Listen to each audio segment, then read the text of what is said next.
जल ढारै छै गे सब बिहल की सब गे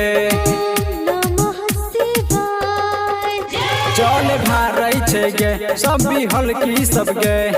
गंगा में डुबकी लगाई ले गे छौरी कुंवर की सब गे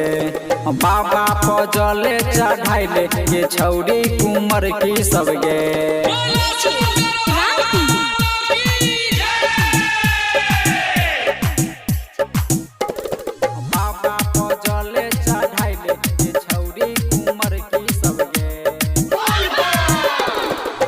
डुबकी लगाई के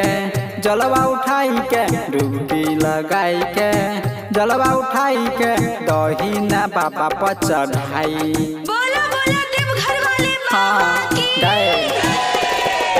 डुबकी लगाई के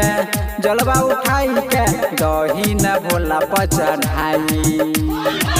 दिलवा में खिलतो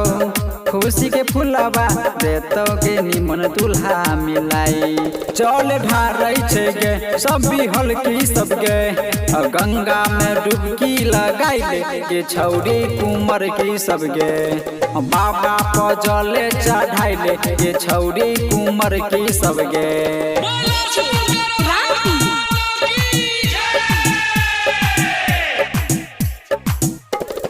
बाबा पर जले चढ़ाई ले गे छौरी कुंवर की सब गे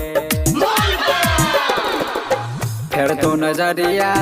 तोरा सब पर फिर तो नजरिया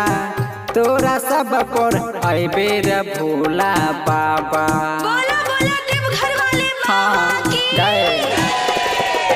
फिर तो नजरिया तोरा सब पर अबे रे भोला बाबा सुमन सरगम जे ना मिलतो तोरा के सुन रे दुल्हावा जल ढारै छै गे सब बिहल की सब गे गंगा में डुबकी लगाई ले गे छौरी कुंवर की सब गे बाबा पर जले चढ़ाई ले गे छौरी कुंवर की सब गे recording by Suman Sargam HD KPS recording studio Reshna बाजार मधेपुरा।